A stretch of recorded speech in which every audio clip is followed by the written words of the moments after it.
500 টাকার জন্য এক শ্রমিকের উপর নির্মম অত্যাচার। পাওনা টাকা না দেওয়ায় শ্রমিকের উপর তালিবানি শাস্তি। ঘটনাটি ঘটে কাছাড় জেলার লক্ষ্মীপুরের লাবকে।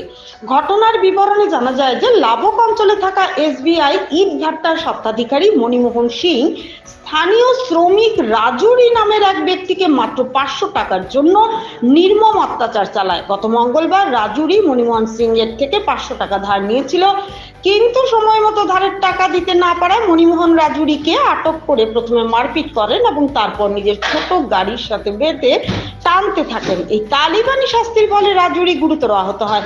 এরপর সে লক্ষ্মীপুর থানায় মণিমোহনের বিরুদ্ধে একটি মামলা দায়ের করে ন্যায় বিচারের আবেদন জানায়।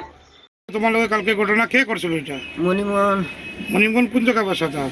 তার ইট ভাট্টার সামনে। কি করছিল আপনার লগে? আমি এদিক থেকে যাইতেছিল, তালিংটার সামনে আমার পায়ে গাড়ি দিয়ে আগলে করে ধরিয়া আমার কান্দে কোলা ছিল। কোলা থাকবার সময় আমার উঠিয়াও আগে এখানে মারছে, মারার পরে তো বাদে চেলি দিয়া বেজান মারছে, গাড়ির পিছনে বান্ধিয়া আমার দৌড়াইয়া লইয়া গেছে।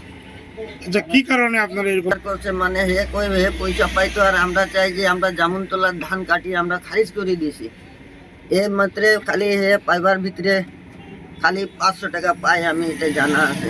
মানে 500 টাকা আপনার কাছে পাওয়ার দরুন আপনার এরকম অত্যাচার করছে? হ্যাঁ, আচ্ছা, ওই সময় কেউ লোকজন আসলো নাকি? বেজান মানুষ আছে, আপনার গ্রামের কো ইট ভাট্টার মানুষ কো সব মানুষ আছে।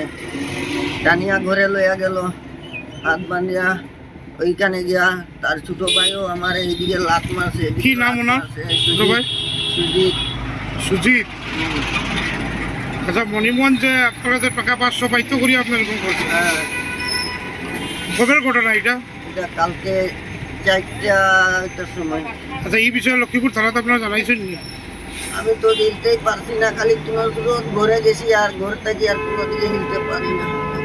এখন আপনার এই সংক্রান্তে কোনো মামলা দায়ের করবারই তার বিরুদ্ধে? এইদিকে একদম মানে পুরো বেদনায় একদম পুরো শেষ।